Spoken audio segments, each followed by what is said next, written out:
Hi guys, and welcome to another Northeast Performance Community podcast. I'm Steve Gordon, and I'm joined by Mr. Simon Trenholm. How are we doing, Simon? I'm really good, mate. I'm really good. I noticed you didn't go for the acronym there again. No, I'm too tired, mate. I knew I was going to absolutely mess it up. So let's just say for what it is, mate. I don't need to ask how your week's been. Looking at your eyes, mate, they are like holes in the snow. Oh, mate, yeah. I could just pull these up and just go for a sleep at time. No, do you know what? It's been a really, really good week. It's just the back end of the weeks. Just mega busy in terms of teaching and everything else as well, the early mornings. But no, it's been a good week. Just everybody's back into the swing of it, no pun intended, in the gym. Clients are all flying, morning programs are flying. So yeah, it's been a really, really good week. I felt productive and saying no to a few things, just that ability to get stuff done that you said you were going to get done, which is quite a nice feeling of just getting organised and being a bit on it. Do you know what I mean? So, yeah, makes a massive difference though when you're feeling productive. Yeah, absolutely, mate. Absolutely. How's your week been, mate? Good. Yeah, good. Similar, really. I think getting back in the gym, getting face to face, the family sessions, the kids sessions, getting the kids doing the doubles the other day. And sort of seeing how they're moving and just kind of, it reiterates, doesn't it, how we are sticklers for technique. We are sticklers for just being balanced even when you're using a single bell, so that you know that when they do go to that double bell work, that it's going to work. And then kind of one of my PT clients, I've got a young hockey, rugby. He doesn't play football because he's got some taste. And he came over and I've just done an 8-minute military snatch with him. And he just, fired it off straight through. It's really good. So, nice, mate, nice. Yeah, a really good week. So nice. I might even have his dad training with him on Monday. I've planted that seed, but his dad went off chuntering down the drive. Oh, I don't know about that. So that's going to be, I'm looking forward to Monday. It's going to be good. Yeah, no, that's good, mate. It's good. Definitely with the kids and stuff like that, just seeing them step up to the challenge first and foremost, and just grab it with both hands, both bells, kind of speak, and just smashing it, Yeah. But the card, that every time it comes to the end of the session and, we read the I can, I will, I must, it's never just, right, chant, repeat after me. Don't think about this. It's always, trying to get them to really think about it. So, when they were saying, oh, I'm nervous about picking up the bells, one, we could link it to that. We had our grounding of actually, you talk about this every week. But then it was great to be able to say to them, look, it's nerves. You're nervous, you're excited. And it's the same way your body responds. It's just how your brain tells you. And to see them switch, and then, obviously, as soon as they picked up the belts, it was just absolutely flying. Well, we were both dancing around, weren't we? Like kids. That's it. And I think it's just confidence is infectious, isn't it? You just feed off their confidence and their success stories and their little wins. I mean, it'd be easy for us to go, oh, it's just 2 kettlebells. It should be. But, like, to them, that's a big, big deal. Do you know what I mean? And like, you just see that progression and everything else like that. It's just amazing, and it certainly gets you bouncing. Yeah. And when you've got multiple world champions from Russia commenting about how good they are as well. Do you see Anton? Yeah, that's it, and that's the thing, It's like we make. I think people sometimes, I suppose I'm guilty of it myself. We sometimes take for granted what we are actually doing, But actually, when you start explaining it to parents and other people about why we're looking forward to getting to the gym, and you're kind of like, all right, well, we've got this one kid who didn't like sport or really struggled and then picked up kettlebells and now he absolutely loves it. And then, there's one girl's really anxious and she's starting to get her confidence back and everything else like that. She's starting to have fun exercising again. And you look at it and you're going, "Oh, this is really, really powerful," do you know? And it's just great to see. And there's a few more people. I think there's a couple more coming to give it a try next week. So newbies and stuff like that as well. So it's going from strength to strength, which is quite nice, isn't it, mate? You know. It's a brilliant feeling when you come out of the gym and you know Yeah, that's it. You know. So, but it's good times in the gym. It's good times in the gym. It doesn't seem to be good times in the world of social media at the moment. No, I don't think there's ever been a good time in social media. Probably the first day. I was going to say the first day it launched. 2 or 3 weeks of lockdown when everybody was, we've got to look after each other. This is the change. I'm going to be nice to my fellow human beings. And that's it. Then we're back to just everybody getting triggered by everything. Yeah, that's it. I mean, I shared that quote by Epictetus, you know. If I gave my, if I was walking down the street, I can't remember what it was. If you allowed a stranger to give your body to someone for it to abuse, you'd be. But you do it with your mind all of the time. Yeah, that's it, you know. And it's like it's true, isn't it, you know? And I've found myself doing that. So there's been a few people being put on Facebook jail by myself. So you're getting snoozed for 30 days. Got to thank Mark Zuckerberg for that one, because that is an absolutely fantastic feature. I don't like what you're saying. I'm not going to unfriend you. I'm just going to put you in the bin for 30 days. And then if it'll snooze you and it'll hide everything you're posting for the next 30 days. So it's a great feature, that one. But it was like where we had mutes on the Zoom calls, wasn't it? That's it, mate. That's it. But I think what's the interesting one was obviously the program that's been on TV lately by Dr Mosely and his new fatty diet, although it's been around for centuries, you know, and people seem to forget that. But I think people need to remember, one, it's on TV, so there has always got to be a bit of, the production company will always jazz something up, they will always dramatize certain things and everything else like that. So remember, everything on TV isn't always real, and somebody's got to justify their job by making something sexy. So understand that, see it for what it is. And apparently he's the devil incarnate and advising people on how to eat 800 calories a day, and it's going to make them thing. And then if it's not that, mate, it's the NHS coming out with the campaign, or the government coming out with the campaign of tackling obesity, and people getting triggered by BMI is an absolute travesty. It's completely useless. Why do we use this outdated metric? And it's like, okay, come on, let's try and dig into this. When did we start thinking so deep, and we didn't look wide, and we just want that reductionist thinking all of the time? It baffles me. So let's dig into those, mate. Let's dig into Dr. Mosely, and let's dig into our friend BMI.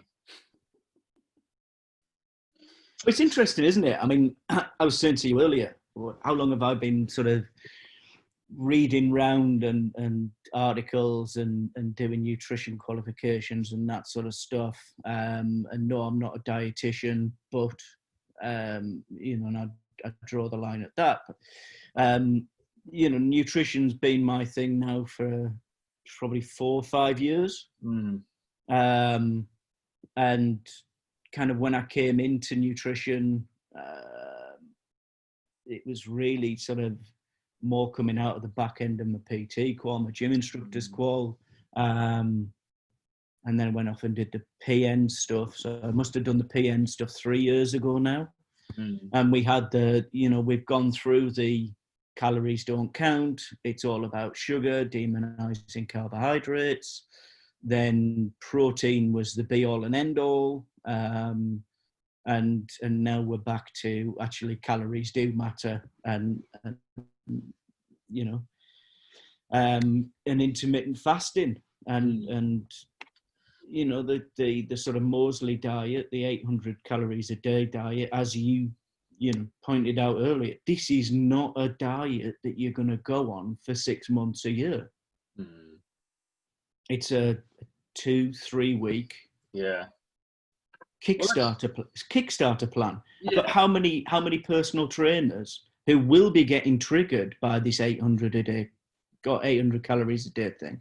How many personal trainers of those offer a 28-day shred plan? Now they're obviously not going to be down at 800 calories a day, but you know, it's a restrictive eating plan that they're offering. Yeah.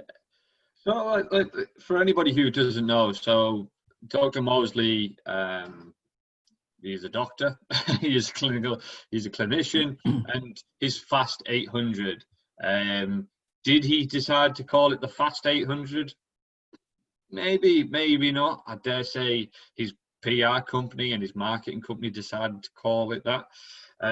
Basically, what it is you consume 800 calories a day, for the first 2 weeks. So 14 days at 800 calories, and then you progress onto the 5 and 2 intermittent fasting diet, where you would consume between 500 and 600 calories per day on non-consecutive days. So you might do a fast on Monday and you might do a fast on Thursday or Friday or whatever it may be. And people seem to be getting triggered by it because I think it's kind of like, right, okay, we know it's calories in, calories out, and it's about, right, okay, you need to be under a certain amount of calorie expenditure. You need to be in a calorie deficit if you want to be losing weight, and you need to do it over a long-term thing and have that consistency.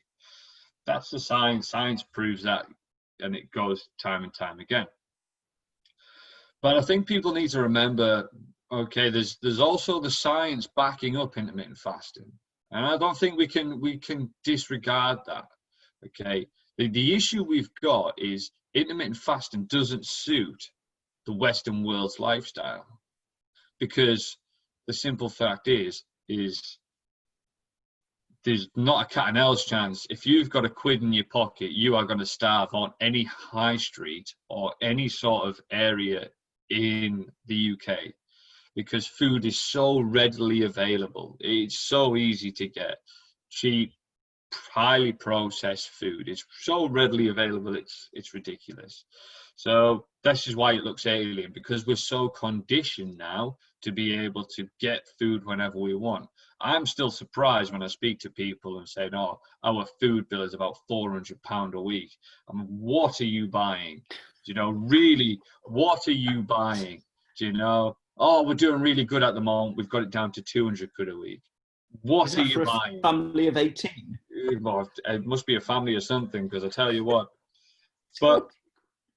But that's that's the thing, in a world where we're sort of conditioned to kind of buy that amount of food. But what you've got to look at is you've got to look at the science behind it, right? Okay. So, and remember, science isn't perfect. Just because the science suggests this doesn't mean the science is right. So I'm going to allude to a nice simple study in the 1970s or late 60s, I believe it was.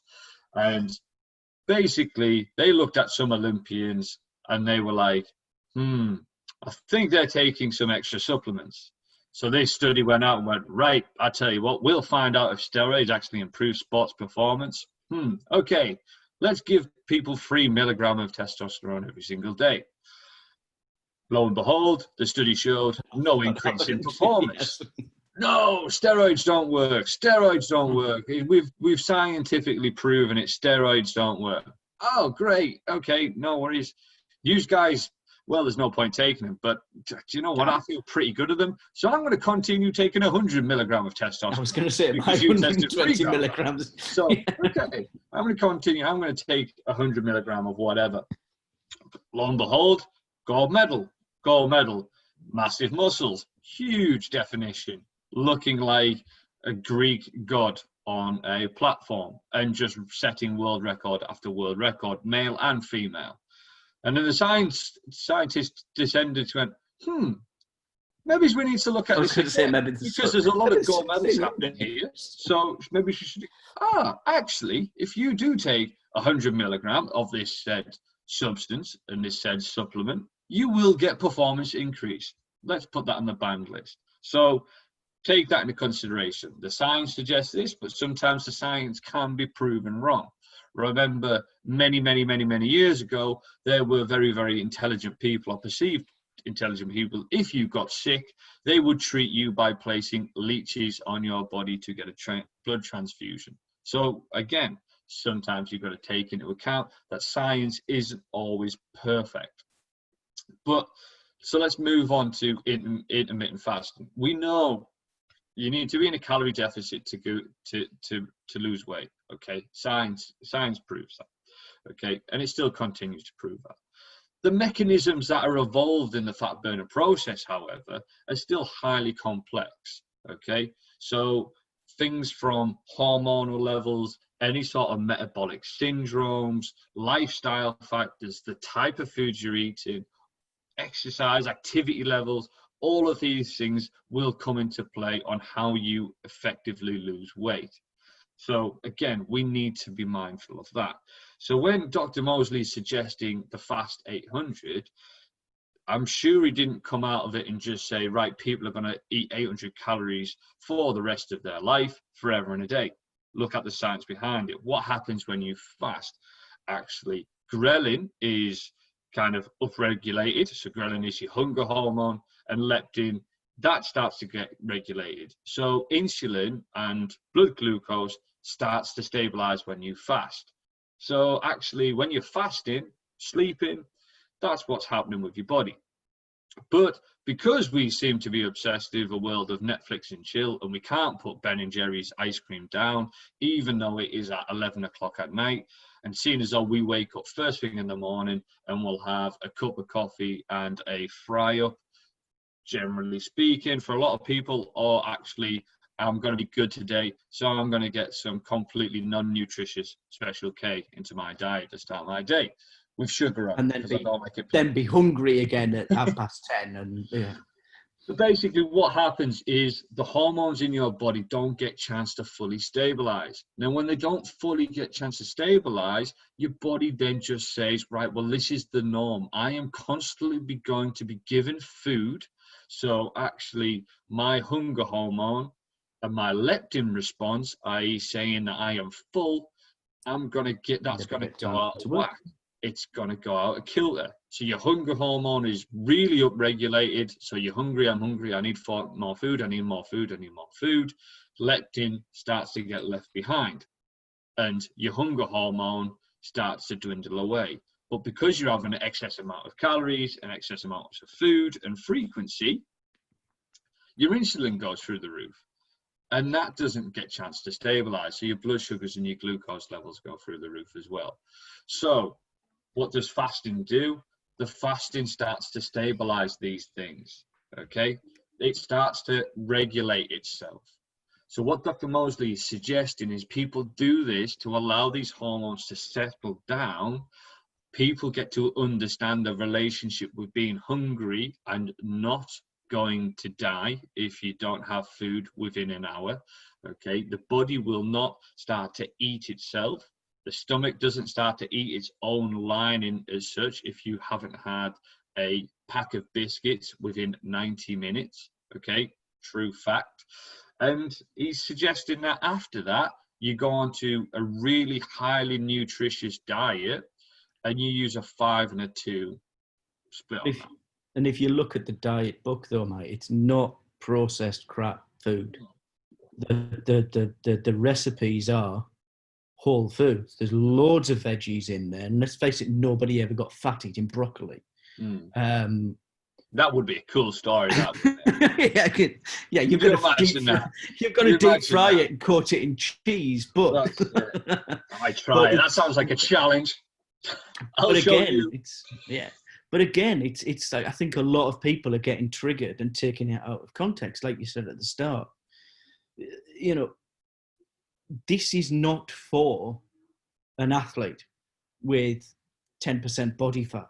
And this is not his clientele. This is not the people he's suggesting that would go on this diet, because they're already in control of their, well, most of the time you would like to think that they are in control of their eating, in control of their calories. Certainly, they may be slightly out of whack with their eating in terms of, kind of eating issues, but they're certainly in control of their calories. These are not the people that he's talking about. And that's the same with BMI, isn't it? Not wanting to go there too early. But I think people are saying that, everybody likes to quote Johnny Wilkinson, not what he said, but the fact that Johnny Wilkinson was clinically obese, 8% body fat, but clinically obese because he's 5 foot, whatever he is, and 14 and a half stone. And, you put Johnny Wilkinson onto the BMI, and his BMI was like 31 and a half, 32, something daft like that. There's always those outliers that people like to quote and people get triggered by. And as I say, it's people taking the context of what he's saying as well. And as we said at the start, this is not a long lasting diet. This is the same Kickstarter that a lot of PTs have, that they will sell you for $9.99 or whatever it might be. And the question, what happens afterwards? But he's got his and I've not read into it enough. I've not read the diet book. I've spoken to somebody who's done the 3 weeks, and he lost 14 and a half pounds, I think he was, in 2 weeks. And my conversations with him were, right, now you've got to put habitual eating in place so that you don't yo-yo diet.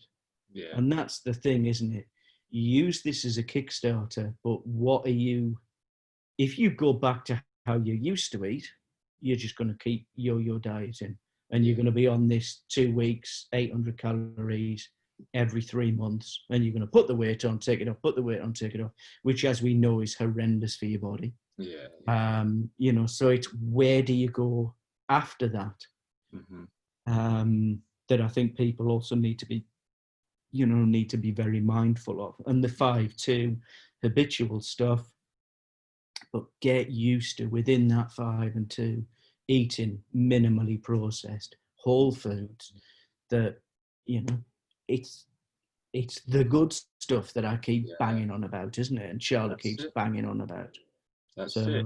And I think what's sometimes interesting is the people that are getting triggered by it are the people who, obviously, it's impossible for you not to apply your bias to a situation. Anybody who says I'm not biased, you're a liar, because basically you are ingrained. It's in your brain. Human. Okay, it's human. You will put it to your situation and your scenario. Okay, the people who I've seen kick off about this are personal trainers who are ripped and have been training for years and have got their diet under control, like you said. These are people who go to the gym regularly, eat a balanced diet, and who are actually dedicated to physical performance.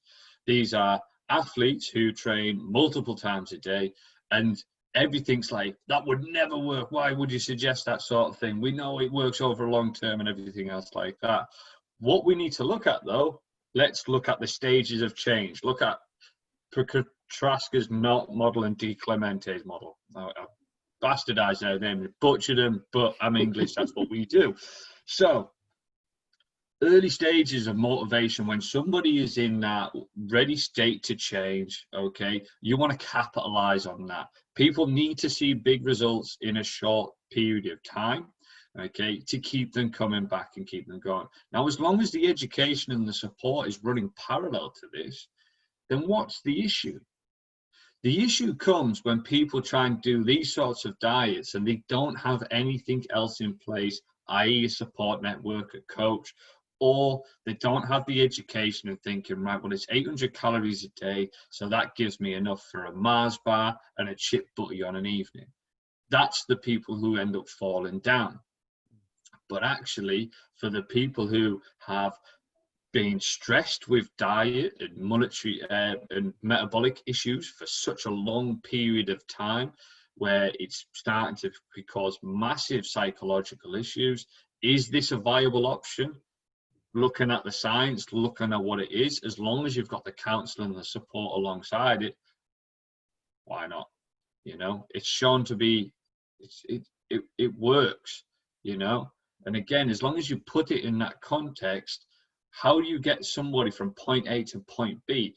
Point B is the hand-sized portions, drinking a lot of water, having a really colourful palate, not having a lot of processed meat, generally living off a more of a balanced diet that's split between plant-based and meat-based, if that's where you want to go, or fish, but having a broad spectrum of food which promotes good gut health.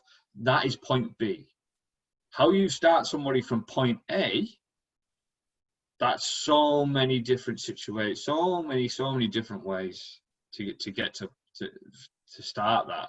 Point A, people are in different positions, so we need to be mindful of that. But we need to make sure that every single intervention is backed by support and education. I think it's like everything, isn't it? It's going to be horses for courses, and it's going to work for some people, and it's not going to work for others. No. Some people need that habitual, multiple successes, small, bite-sized, agreeable, habits that they can take on, they can succeed at, and then they can build on those habits, that you get from that motivational interview in that sort of stuff. Other people are going to be able to do a 2-week diet because they can see the end goal, and then start on the habitual stuff. I think it's one of those things, isn't it, that it will certainly work if you stick to it, and if you can stick to it. I think you're going to get some people who will stick to it, some people who won't stick to it, and it'll work for those people who do, and obviously not work for the people that don't. Yeah, and that's. But then saying to somebody, eat more vegetables. How are you going to get 3 portions of vegetables on your plate each time? Saying that to somebody who only likes peas. Yeah. You tell me, Simon. Well, I'm not a miracle worker. I can only go so far. If you only like peas, then we've got a bit of an issue. I've got a raft of things for you to try. But at the end of the day, those are going to work or they're going to not work. You can hide the flavour. You can generally get used to it. You can keep trying it. You can force yourself to eat it. And it can and sometimes doesn't work. And so with this, you're going to get people who go, right, okay, day 1 out of the way, 800 calories, I felt starving all day. Or you're going to get people who go, 800 calories. Actually, I ate loads of veg. I didn't feel hungry. And it's, as I say, it's going to work for some people. It's going to not going to work for others. And I think if you've got it in an arsenal of, it's that not one size fits all, isn't it? And that's, some people can squat, some people can't, some people's knees come over their toes, some people's don't. Does you stop everybody squatting, or do you make everybody squat? It's having it in your arsenal as a choice. And if somebody wants to try it, if they are really, really motivated to do it, I think you as a coach, you can't just sit there and go, don't do that, it's a rubbish idea.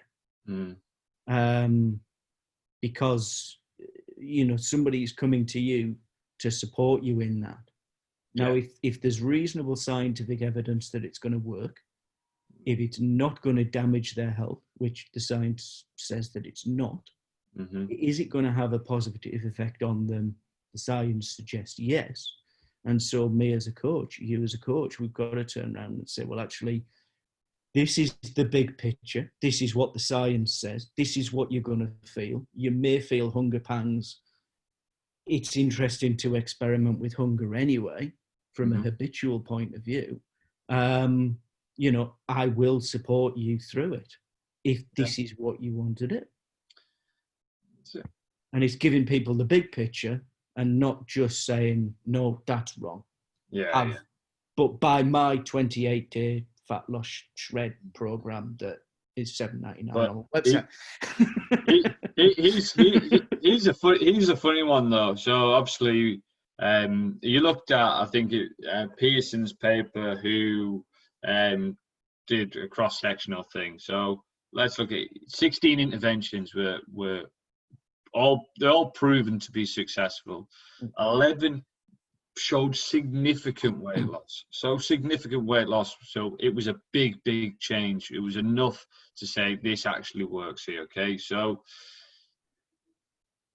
there's more data comes available all of the time on that. Okay, and like you say, there's but what's interesting to me is when people first start exercising and I'm just going to do it sensibly, I'm not going to eat any junk food or whatever it may be. I wouldn't surprise me if a lot of people did actually end up dropping down to consuming a total net calorie intake of 800 calories a day. Because if you've got people who've gone, oh, I've not eaten any rubbish today, and I went to the gym and done a HIIT class and then 40 minutes on the exercise bike, they might have burned 5 to 1,000 calories. But if they've cut out all of the crap that they're normally eating, if you suddenly all of the sweets, you know what I mean? I mean, at the end of the day, 800 calories is 200 grams of protein. So if you're eating 100 grams of protein, and then you're having chicken and veg, eggs and veg, and chicken and veg as your 3 meals, 1,000, you know, if you go, right, okay, so my protein is 100 grams, that gives me 400 calories. 400 calories of broccoli, 400 calories of carrots, 400 calories of salad is a big old whack of food. So yeah, you might be around about 1,000 calories. For those people who say that was it, I never tried Dr. Mosely.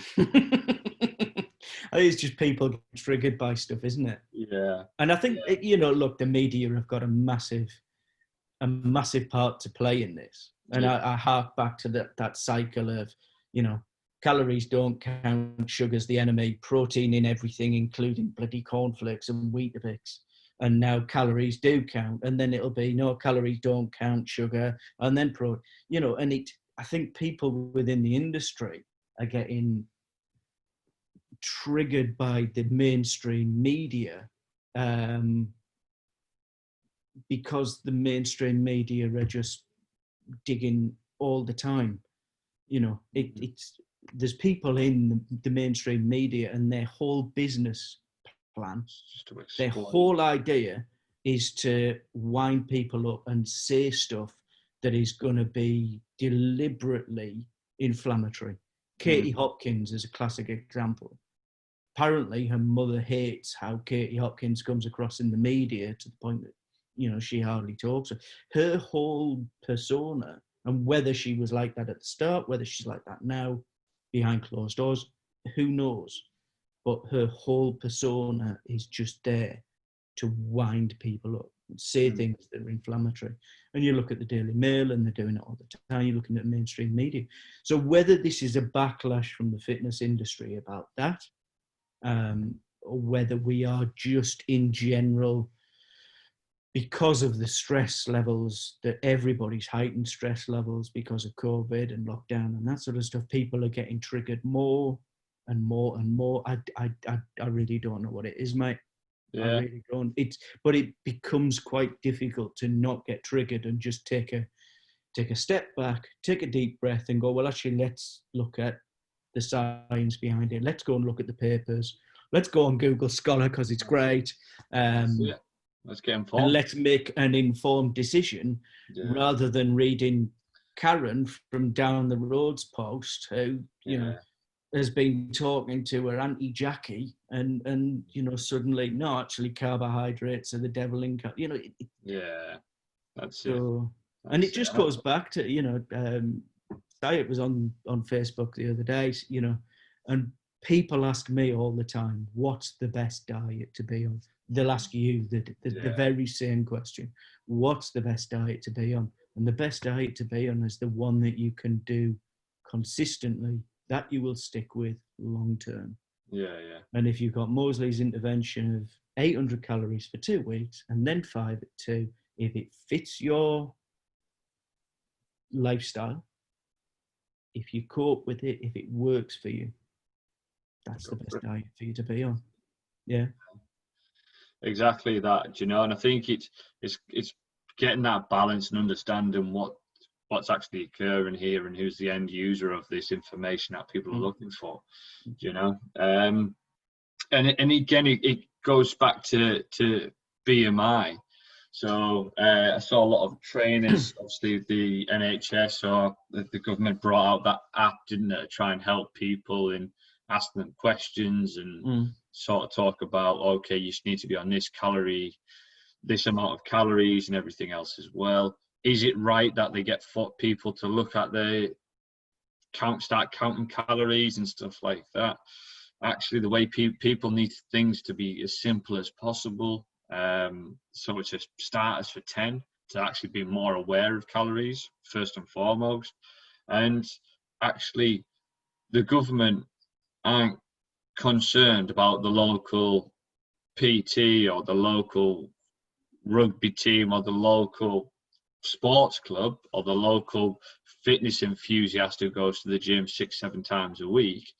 The government's really not concerned about those guys downloading this app. The government's concerned about trying to get the people who are massively obese, i.e. a third of children who are leaving school and going into secondary school. That's who the government are concerned about. The government are concerned about the people who seem to be in a spiral of putting on more weight, getting sort of comorbidities, which is then leading them into a path of medication, health interventions, healthcare, which actually costs a fortune, and ultimately death.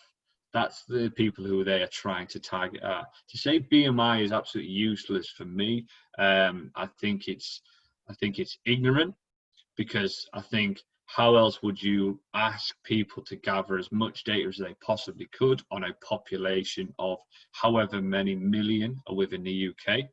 It's 57 million. 57 million people, and how many people are obese? How are you going to get that data set? How are you just going to get everybody to go and stand on a certain scale and get everybody's body fat percentage? No, there needs to be a bit of journalism there just to collect that statistical data. And remember, BMIs for those people who are not active, who aren't really doing any exercise, and it's a way that people can then, and doctors and nurses can then have an intervention in place and just say, we need to give you a specific measure. We need to give you a number to aim towards. Well, that's the thing, isn't it? It was it came about as a statistical analysis of a population. That's where it came from. I think he was Swedish, wasn't he? I can't remember what it was now. I can't remember where it came from. I think it was a Swedish statistician, and he looked at. He came up with a statistical analysis of our population. Exactly. And that's what it's used for. It's not used for Johnny Wilkinson. It's not used for, athletes. It's not used for, as you say, people who are going down to the gym and whacking Daniel ball in their arse. It's about looking at a population. You can't turn around to a population necessarily and say, eat minimally processed foods, eat hand-sized portions. Because that isn't a bite-size, pardon the pun again, but it's not a bite-size roll-outable product. Whereas if you say, actually, these are the number of calories you need to be on, the hope has got to be, right, okay, how do I find out how many calories are in that? I'll read the label.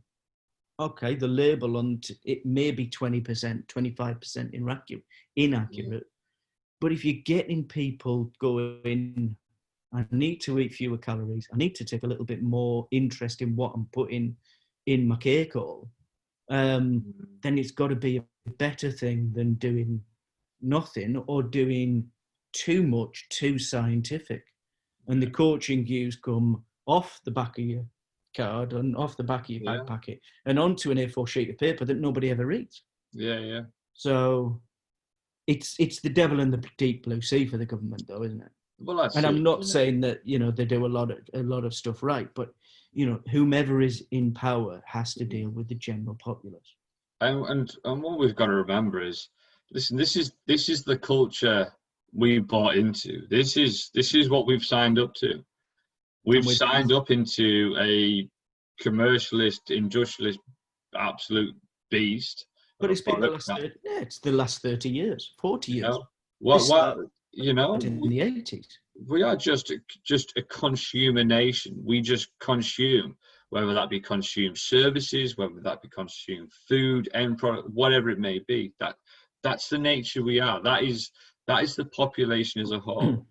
So this is why we suffer so badly when it comes to trying to tackle obesity, because we are such a massive commercialist beast, and we're all about just trying to generally make as much money as we possibly can. That's just the type of country we are. Then the guys with the deep pockets are generally the ones who are selling a product that sometimes it's not good for the health, it's not good for the longevity. So you need to take that into account. So I think people just need to start to realize of actually, what have you signed up for? This is the hamster wheel we are on. You might be locked in, you might not be locked in, but accept this is the wheel you're on. So you need to adapt your thinking and look at things in a different way. And you can choose to eat every half an hour, or you can choose to eat good food every 3 to 4 hours, if that's the way your schedule works. But I think the days of us just seem to be so vitriolic or trying to jump onto every single little thing. Heaven forbid somebody has an idea and you'll just jump down their throat because it doesn't suit your bias is really frightening. Really frightening, the way it's sort of escalated, and somebody just seems to be pressing that treadmill speed, and it's just going up and up and up and up and up, and people are just reacting and just firing up, and you get sucked into it yourself. You read what you want to read, right? You know, and it's quite scary times now that even a doctor who's promoting an intervention when the state of obesity is rising at an exponential amount, which is going to does cost the NHS billions upon billions, and it's absolutely scary, the comorbidities that go alongside it, and the fact that our children are then starting to creep up to late 30% of them being in the category of being obese, in that 95th percentile, is absolutely frightening. And BMI does work for kids because they don't have the muscle mass that changes BMI, that skews it. Yeah, it does work for kids. Yeah, so we need as many interventions as we possibly can. Listen, what we've done for the past 30, 40 years, I think the healthiest we was in the middle of a world war. That was probably when we were at our healthiest as a nation, because everybody was eating out of their own back gardens and was eating out of allotments, which is frightening, really, isn't it? Do you know what I mean? And the way people work, I think people want another world war, and maybe people would stop eating less. But there you go. I don't think you'd get the dig for Britain this time, mate. Yeah, probably wouldn't stick so well, would it? You know. Yeah. But there you go. Digging probably offends somebody as well. There we go. But guys, like I say, we just want to dig into that topic because it seems to be a hot one. So the main takeaways from this is remembering that certain interventions will work for certain people depending on where they are at. The science behind intermittent fasting and calorie strict calorie reduction and fast, aggressive calorie reduction does work, because on a biological and a metabolic level, it does work. But remembering to go alongside that, there needs to be the education. People who are sort of lambasting this, they're raising good points that eat well, move more, just generally lead a healthy lifestyle. Completely right. But sometimes that intervention is just too big for someone at that specific time. Sell them a 14-day plan and sell them the benefits off the back of it. Then you have a better chance of meeting somebody where they're currently at. And if you want to look at BMI and say it's a complete waste of time, then feel free to write out to any of the local statistical analysis, all of those people. How else would you want them to collect the data? And the people at the coalface who are gathering this data come up with a viable solution for them to use it. And remember who it is actually targeted for. What's the first step of fixing a problem is realizing that you've got one. Okay, the UK is in an absolute grasp of it. We might talk about Corona, but the pandemic that is really going around is the obesity one. Okay, and people need to wake up to that. And any tool that uses to tackle that, there's got to be a good one, as long as the end product is getting them to point B. So let's wrap up with that one, mate. I enjoyed that one. It was a good one. Couple of soapboxes there. Well, it needed to be. I think it needs to be said, mate. I think we need to add a level of just a different spin on things. You know, we've talked about it ever since we started these podcasts about how you approach information and stop looking at things as black and white. Just search for the grey area. If you don't find, if something triggers you, try and go to the other extreme of it. If you think that BMI is completely useless, read some articles about why it's useful. And generally what you'll find is you'll land in the middle. And that's where you want to spend most of your time. And try not to get triggered. That's it. I spend my time sat on the fence. Yes, I've got to pick splinters out my ass, but it's the best place to be because we've got a better view. But look at why you're getting triggered is something as well, isn't it? Yeah, exactly. Right, guys. So that has been another great Northeast Performance Community podcast. You nearly got it. I'm conscious now. So, guys, have an absolutely fantastic one, and we'll catch you again next week. Si, take it easy, mate. We'll speak soon. See you.